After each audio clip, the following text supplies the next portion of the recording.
Oh, brother. I've been dreading this project. Momi's been on me for the last week, more than a week, probably 2 weeks. Here we are in the half bath. Hello dear. Here we are in the half bath, and this pedestal sink is going to go up, but that's not the project today. I'm going to be installing a toilet. The Herkel flange is over there. That's where the old toilet location used to be. We went to the store and we got a toilet. I'll talk about that in a minute. If you want to watch this series on how to install a toilet, stick around. Now the funny thing is, can anybody install a toilet? Yes. You don't have to be a plumber or have to have all this knowledge that a plumber contractor has. And if you were to call a plumber to install this toilet, I have no idea how much they would charge. $175, $200 maybe for their labor to install the toilet, not to mention them if you wanted them to pick up the toilet. Oh yeah, there's all kinds of toilets at the store, at the hardware store. We were at the hardware store. Oh, there must have been maybe 16 to 20 different toilets to pick from. Why did we come up with this one? Well, let's just talk about this for a minute. This is a little half bath. There used to be a toilet here that was just a round type of bowl, not an elongated type of bowl. And we decided to put an elongated bowl there because there's enough room here for that. And Momi wanted an elongated bowl, and she wanted one that was a little bit higher than the standard, the old standard style. And you see here, confirm the chair height, toilet bowl height is what you desire.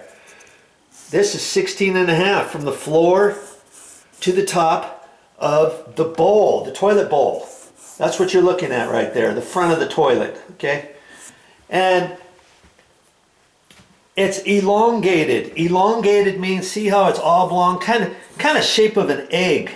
It gives you a little bit more room there to maneuver around and stuff. And it's just a little bit better. You'll know what I'm talking about. Here's a regular one. See how it's round? It's round here, and here's the elongated. The elongated sticks out a little bit further. And did you know the old style, the older toilets, the height from the floor up to the top of the bowl is usually around 15 inches, 15 and a quarter. I measured the other two toilets we have upstairs, 15 inches. So this one's 16.5. When you get a little bit older, maybe you don't want to get down there, and maybe you would like a toilet that's a little bit higher. Now, do they have even higher ones than that? Yeah, they have 17 inches. 17 to 19 is kind of considered the handicap measurements for a handicap style toilet. But did you know they also go up to 21 inches tall? 21. 16.5 to 17 is considered, I forget what they call it.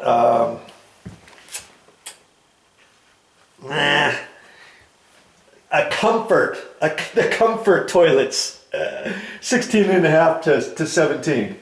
Okay, so look around. Some places, you know, and on their displays, you'll usually see a display sign with the height of the toilet. If you want something higher than even 16.5, look. And some hardware stores, they might not have anything higher than 16.5, 17 inches. You may have to go to a plumbing wholesale house, you know, something like that, to get a toilet, and hopefully they'll sell to the public. Lots of times they'll sell to the public, and you can look at their toilets and stuff and decide what kind of toilet you want. But here, we're gonna go with the elongated toilet.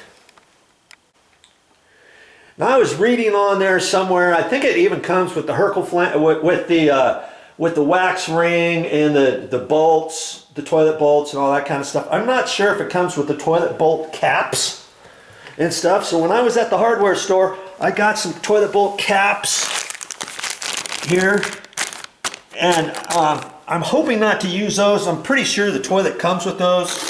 I've got me a hacksaw blade because I'm going to end up having to use that to chop off the toilet bolts.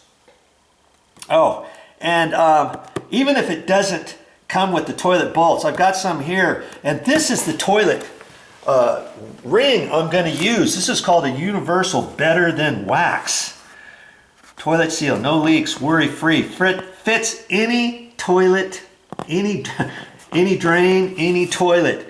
And I've used this one a couple different times, and I like using that because when you get the toilet, when you set the toilet down, if you've ever done a toilet before, you know that most toilets are installed on a wax ring, a beeswax ring. And they have different sizes of beeswax rings, different thicknesses, different heights, in case your Hercle flange is lower than the finished floor and stuff like that, and you may have to stack two on top of each other. But you know, if you've ever seen a toilet get installed with wax rings, or if you've ever installed one before, you know you get one chance at it. You got to put it on there straight. You got to get it down, wedged on down there, and after that you can't move it. Now if your floor is too low at the front, lots of times if you got a tile floor or something like that, or an older house, maybe up here is the right height and then your floor might sag. Well, you may have to put a shim or something out on the front of the toilet. But once you put the wax ring down, if you push it all the way down and then you find out later your toilet's kind of rocking after you tighten it up, and you think, oh, I got to lift the front up a little bit. You lift the front up. What you're doing is you're lifting it up off of your wax ring. And you could jeopardize, you could get a leak. That's what the wax ring is supposed to prevent. So, and then if you put the toilet down, and if it's not square to the wall, and it cracks me up. Sometimes I see a toilet is coming out and it's kind of cocked at an angle. And I'm like, why didn't they move that over so it's nice and straight? Well, once you put it on the wax ring, if you want to start moving it around after that, you're going to break the seal again. And that's why I like this kind here, because you can set it down. If you make a mistake, you can slide it over, you can shim it up, you can do all kinds of stuff on this. So even though this one probably comes with a wax ring inside of it, I'm not going to use it. So how many toilets have I installed in my entire life? Not that many. Oh, maybe 10 total. I've worked on toilets. I've replaced the fill valves and the toilet handles and flappers, toilet flappers, and caulked them and done different things like that. But I've only installed a handful of toilets, and nowadays they make the toilets pretty easy to install. And I'm probably going to have to put the toilet tank on top of the toilet bowl. I doubt it's installed on here. In fact, I don't think it is. It used to be where you get a toilet and you'd have to get two boxes, one for the toilet bowl, one for the toilet tank.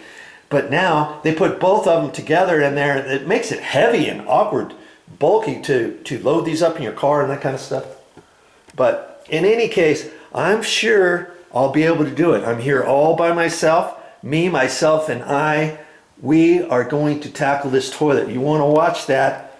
Stick around. I'm going to make a whole video series on here. I have no idea how many parts it's going to be to this series, how hard it's going to be to install this, but I'm sure I can do it. And you know what? If I can do it, an average Joe, that means you can do it too. Why pay somebody else when you can do it yourself? Save that money.